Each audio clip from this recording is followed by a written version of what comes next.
Good morning. Basa na tayo ng History Book of the Filipino People by Agoncillo and Guerrero. Today is November 26, 2022. Pagpasensya niyo na boses ko guys, malat yan. Hirap ako magsalita pagising ko ngayon.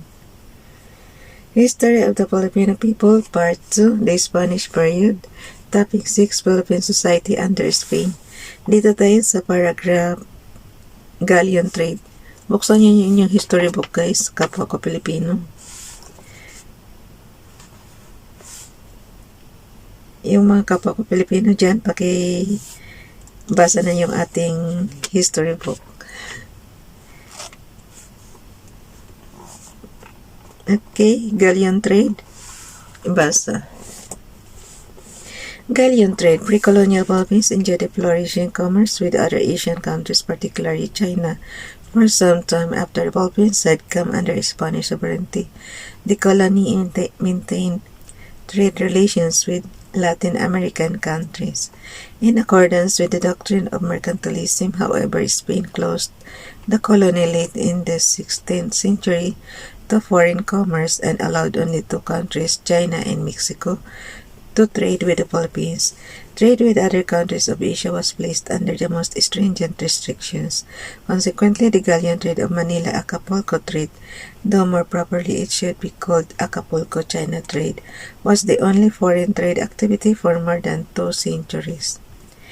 It was also the chief source of official as well as individual income in the colony. In 1593, Spain imposed several restrictions upon the Galleon trade because of pressure exerted by the Cadiz and several merchants who feared that Chinese goods might flood the American markets at the expense of Spanish export products, and that the great flow of Mexican silver to China for Oriental commodities might mean less silver going to Spain for Spanish goods. Consequently, the Galleon traders were allowed only one port of entry in Mexico, Acapulco, and only 2 ships each year to the trade, one incoming and another outgoing. The Galleon traders were allowed no more than 250,000 worth of exports from Manila and no more than 500,000 worth of imports from Mexico. In 1734, as a result of the insistent demands of the Manila merchants for the increase in the volume of goods brought in the galleon ships, the value of exports from Manila and imports from Acapulco was increased to 500,000 pesos to 1 million pesos respectively.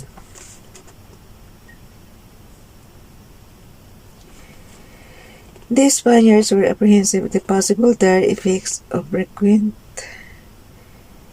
contacts between the Filipinos and the other Asians on Spanish hegemony. In 1587, the Borneans had helped in the Magat Salamat conspiracy to topple Spanish power in an effort to avoid. Ay, ulitin ko lang guys yung balikan ko yung sa first paragraph dito sa the Galleon traders were allowed no more than 250 pesos worth of export from Manila and no more than 500 pesos worth of imports from Mexico. In 1734, as a result of the insistent demands of the Manila merchants for the increase in the volume of goods brought in the galleon ships, the value of exports from Manila and imports from Acapulco was increased to 500 pesos and 1 million pesos respectively. The Spaniards were apprehensive of the possible dire effects of frequent contacts between the Filipinos and the other ASEANs and Spanish hegemony. In 1587, the Borneans had helped in the Magat Salamat conspiracy to topple Spanish power. In an effort to avoid this and due to their strict adherence to a policy of sequestration, the Spaniards also imposed restrictions on Philippine trade with Asia, disrupting in the process the growth and development of Philippine economy. Export to Acapulco consisted mainly of Chinese and other Oriental goods brought by the Chinese merchants. Only a negligible portion of these exports were truly Philippine products. Manila therefore served merely as a distribution center of for Chinese and Oriental products. since the ASEAN countries were precisely the only ones that observed Philippine products, the severance of trade relations with them practically removed a necessary stimulus to Philippine agriculture and industry. The Galleon Trade not only disrupted and stunted the growth and development of the economy but also prevented the Philippines from developing into an import entrepot in Asia. Spain barred other European ships from coming to the Philippines and at the same time prohibited the Spaniards from undertaking trading expeditions to other ASEAN countries. The government pursued the latter policy because of the fear that such ventures would necessarily reduce the defensive capacity against outside aggression, a condition that might encourage the exploited Filipinos to rise against Spain. Instead, the Spaniards preferred to wait for the Chinese and other ASEAN traders to bring their goods to Manila. The Chinese, however, could only sell their commodities on a wholesale basis to a government-appointed committee, which in turn distributed the commodities to retail merchants in the colony. Guys, baka tapusin ko lang tong paragraph na Galleon Trade. Malat kasi talaga ako eh. Ulit ha. The Chinese, however, could only sell their commodities on a wholesale basis to a government-appointed committee. Yan ang hindrances natin pagising natin tuwing umaga. Yung boses ko. Ang hirap magbasa ng kagigising mo lang. The Chinese, however, could only... Ulit ha. The Chinese, however, could only sell their commodities on a wholesale basis to a government-appointed committee, which in turn distributed the commodities to retail merchants in the colony. The Spaniards raised numerous barriers to the influx of the Chinese to the Philippines. Even through bribery and corruption of Spanish officials, many Chinese were able to enter and settle in the Philippines. In time, the Chinese came to control the retail trade of the colony. In the 19th century, they also became a dominant factor in the colony's money-lending business, often functioning as middlemen, comprador, between the peasants and the foreign traders in Manila. The dominant role of the Chinese in the colonial economy, brought about by Spanish negligence and cupidity, produced a controversial minority problem that the present government has yet to solve. Practically, all the Spaniards in the colony were speculators in the Galleon Trade. Spanish officials congregated in Manila and lived off the handsome proceeds of their investments in the trade. Only a handful of Spaniards remained in the provinces.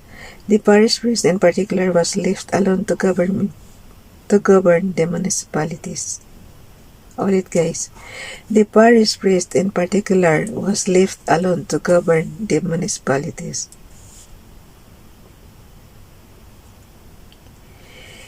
Thus, because of the preoccupation with the Galleon Trade, the civil officials surrendered by default their political prerogatives to the clergy. The clergy was, of course, the heaviest investor in the Galleon Trade. The obras pias, literally pious works, foundations which invest their money in trade and devote the profit accruing therefrom. The charitable works were controlled by the friars. The obras pias virtually functioned as commercial banks and marine insurance. Pasensya nyo na yun. Inom pa ako tubig mamaya. The obras pias virtually function as commercial banks and marine insurance companies, and in the final analysis, gained the greatest from the trade. So powerful were the friars that they were able to borrow money from the government and from the obras pias. Unfortunately, the friars generally did not pay back the government and the obras pias, resulting in the bankruptcy of the treasury and the obras pias. When Fernando Manuel de Bustamante became governor in 1717, he found to his dismay that both the government and the obras pias were and the Obras Pias were bankrupt. He tried to strengthen the position of the government by telling the priors to return the money they borrowed from the government and the Obras Pias. It was this attempt to stabilize the finances of the government that led to Bustamante's murder by the priors in 1719. The government's undue dependence on the galleon trade for revenue resulted in the official neglect of the colony's agricultural and industrial development. As the Spaniards became richer, the Filipinos correspondingly suffered miserably from the exigencies of the trade. Numerous deaths were reported from the work gangs assigned to both galleons in the Navy Yard of Cavite and the forest regions of Luzon, where polistas hauled down timber for the shipyard. The galleon trade, however,